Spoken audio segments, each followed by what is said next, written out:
जय जय राम कृष्ण हरी। बोला पुंडलिक वरदे हरी विठ्ठल श्री ज्ञानदेव तुकाराम।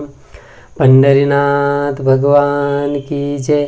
संत सद्गुरु गणेशनाथ महाराज की जय। आज यहाँ पे संत सद्गुरु गणेशनाथ महाराज जी के 152वें अभंग पे प्रवचन कर रहा हूँ। इसमें उन्होंने समय का सदुपयोग और फल प्राप्ति क्या है उसका स्वरूप हमें बताया है। कहते हैं मनुष्य जन्म में ही हमें परमेश्वर प्राप्ति कर सकते हैं और परमेश्वर परमात्मा का सामर्थ्य जान सकते हैं। बिल्कुल सही। थोड़ा सोचिए, हमारा बुद्धि का स्वरूप और दूसरे प्राणियों के बुद्धि का स्वरूप, उनको कितनी मूर्ख बनाया भगवान ने। उनके पास तीक्ष्णता है, जैसे कि एक गरुड़, जैसे कि एक ऊपर जाके नीचे के छोटे छोटे कीटकों को देखकर वहाँ से कैप्चर करके वो बराबर कैच करता है। उनके जैसा हमारे पास उतनी दूरदृष्टि नहीं है और ना ही हिरण के जैसे हम भाग सकते हैं। कुछ बातों में पशु प्राणी एक एक गुणों में बहुत तेज है, परंतु हमारा जो बुद्धि का तेज है वो इन सब से बहुत ऊपर है। क्योंकि वो एरोप्लेन नहीं बना सकते, वो ट्रेन नहीं बना सकते, वो 280 300 के स्पीड से भाग नहीं सकते। वो हम भाग सकते हैं क्योंकि हमारे पास बुद्धि का सामर्थ्य है।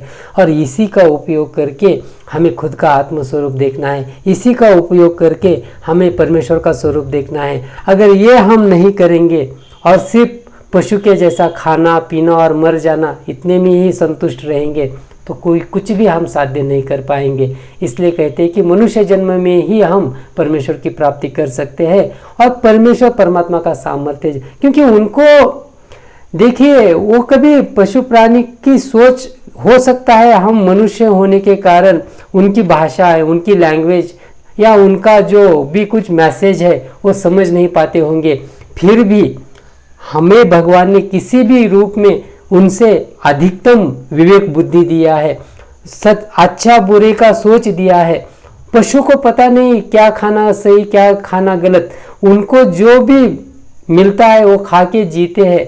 अगर वो शाकाहारी है तो उनके सामने घास डाल दो, चाहे सड़ा हो तो वो थोड़ा ये करेंगे, परंतु खाना ही पड़ता है उनको। अगर वो मांसाहारी हो तो वो भी खा के, जो मिला वो खा के वो जीते हैं। परंतु हमें भगवान ने उतना विवेक दिया है कि क्या खाना सही क्या खाना गलत, और किस जो खाना खाने से मुझे रोग जरा व्याधि जड़ेंगे, कौन सा न खाने से मेरे सामर्थ्य बढ़ेगा, ये सब विवेक परमेश्वर ने दिया है। तो यही से विवेक का उपयोग करके इस परमेश्वर परमात्मा का स्वरूप हमें जानना है। इसके पहले हमने बहुत सारे जन्म लिए हैं, परंतु अज्ञान के कारण इस परमार्थिक मार्ग पर मैं चल नहीं पाया। यानी कि यहाँ पर खुद का अनुभव यहाँ संत सद्गुरु गणेशनाथ महाराज जी हमें बताते हैं। कहते हैं कि इसके पहले भी मैंने बहुत सारे जन्म लिए थे। अब जो लोग पुनर्जन्म को नहीं मानते वो ना माने, उनकी सोच, परंतु जो मानते हैं उनके लिए कहना है कि हर समय जब जब अंतकाल आया तब तब मैं वो ये सोचते मतलब मैंने ज़िंदगी छोड़ा है कि शायद मेरे ज़िंदगी का मैं सदुपयोग कर पाता, जो मुझे समय मिला था उस समय का सदुपयोग कर पाता, परंतु वो न करने के कारण बचपन में खेलने में, जवानी में विषय वासना में और वृद्ध काल में सोच में, अननेसेसरली चिंता करने में मैं मर गया। अब मुझे वैसा नहीं करना है, क्योंकि अब मुझे पता चला, अब मुझे ज्ञान हुआ। उस टाइम तो मैं अज्ञानी था, परंतु अब सदगुरु की कृपा से वो ज्ञान हुआ, अब मैं सदुपयोग करूँगा। अभी जिस समय से मुझे पता चला, इसी समय से अभी वो ध्यान धारणा करने लगूंगा, उस परमेश्वर का नाम चिंतन करने लगूंगा। मेरे जो भी नित्य कर्तव्य कर्म है, संसार त्यागूंगा नहीं, संसार में रह के जो भी मेरे नित्य कर्म हैं कर्तव्य वो करते रहूँगा, मेरे बच्चों के प्रति, मेरे पत्नी के प्रति, मेरे समाज के प्रति, और वो करते करते अखंड प्रभु नाम का चिंतन करते हुए उस परमेश्वर का स्वरूप देखूंगा। परमार्थिक साधना करने का समय चला जाने के बाद पता चलता है समय का महत्व। इसलिए अब मैं तेरे चरणों में आया हूँ ताकि ये जीवन व्यर्थ न जाए। इसलिए अब अभी तक का जो गया इसी जन्म में, जो मेरा बचपन अज्ञान में गया और इस जवानी का भी थोड़ा समय चला गया, ठीक है, अभी कोई प्रॉब्लम नहीं, कम से कम अभी मुझे पता चला है। तो इस समय से अब मैं क्या करूँगा, उस समय का सदुपयोग करूँगा। एक क्षण भी अननेसेसरली थिंकिंग में या अननेसेसरली एक्टिंग में, मतलब विनार्थक कार्य करने में मैं नहीं गवाऊँगा। जितना हो सके उतना मैं खुद को समय दूंगा, खुद का आत्मचिंतन करूंगा, खुद के गुण दोष पहचानने का प्रयत्न करूंगा। यहाँ लोगों का सोचने के लिए मेरे पास समय ही नहीं है। इसका मतलब ये नहीं कि खुद के लिए खाना, खुद के लिए पीना, दूसरों का सोचना, ऐसा नहीं है। इसका मतलब ऐसा कभी कभी लोग रॉन्ग अर्थ निकालते हैं। इसका मतलब ये है कि जो हमारे कर्तव्य कर्म है अपने घर के प्रति, समाज के प्रति, वो तो करना ही है, परंतु आत्मिक यानी कि जो भी खुद की रिस्पॉन्सिबिलिटी है हमें खुद ही लेना है। अगर दुनिया का हर एक व्यक्ति ऐसे खुद के रिस्पॉन्सिबिलिटी खुद लेने लगेगा तो दुनिया सामर्थ्यशील बन जाएगी।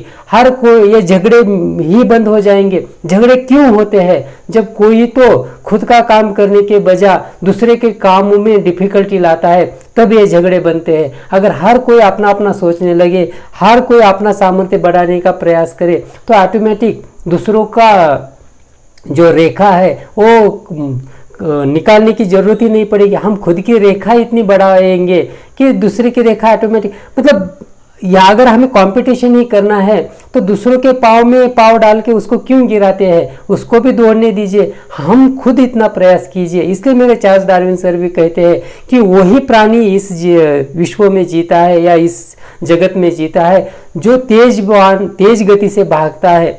यानी कि अगर चूहे को जिंदा रहना है तो उसको कैट से ज़्यादा भागना पड़ेगा। अगर कैट को जिंदा रहना है तो चूहे के से ज़्यादा भाग के उसको पकड़ना पड़ेगा, तभी वो कैट जिंदा रह सकती है और तभी वो चूहा जिंदा रह सकता है। यानी कि हर एक इसका जाति का, हर एक योनि का, हर एक एनिमल का new generation day by day बढ़ता है। उसका रीज़न यही है कि हर कोई तेज अपने इसमें उत्क्रांति लाता है और ये उत्क्रांतिवाद का सिद्धांत है। इसलिए समय का सदुपयोग करना और समय के अनुरूप चलना बहुत जरूरी है। अगर वो नहीं करेंगे तो हम इस समाज में टिक नहीं पाएंगे। संत सद्गुरु गणेशनाथ महाराज जी कहते हैं कि अभी मुझे किसी भी बात की चिंता नहीं है, क्योंकि परमेश्वर का प्रेम प्राप्त हुआ और इसी भक्ति सुख में मैं सारे दुख को मैं भुला गया। देखिए, थोड़ा सोचिए, जब एक भक्त कर्म करता है वो कर्म कभी छोड़ता नहीं। नॉर्मल भी लोग कर्म करते हैं, पर वो कैसे करते हैं? दुखी अंतकरण से, यार मेरी ज़िंदगी में ये सब कर्म क्यों, मैं ही क्यों करूं, ऐसा सोच के रोते रोते जीते हैं, रोते रोते मर जाते हैं। परंतु एक भक्त ऐसे नहीं जीता। एक भक्त कैसे जीता है? हंसते हंसते। इसलिए मेरे कबीर जी भी कहते हैं कि जब मैं पैदा हुआ तब ये दुनिया हंसती है, मैं रोता हूँ। जब मैं मर जाऊंगा यानी कि ये दुनिया छोड़ जाऊंगा, तब मैं हंसते हंसते जाऊंगा और ये दुनिया रोएगी। क्यों?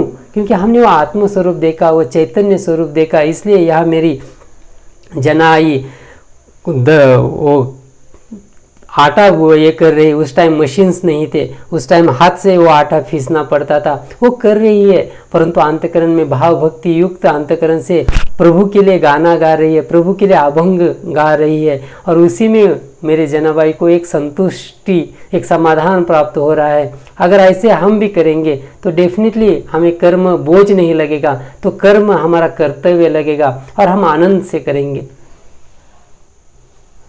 गणेशनाथ गणेशनाथ गणेशनाथ गणेशनाथ गणेशनाथ गणेशनाथ गणेशनाथ गणेशनाथ।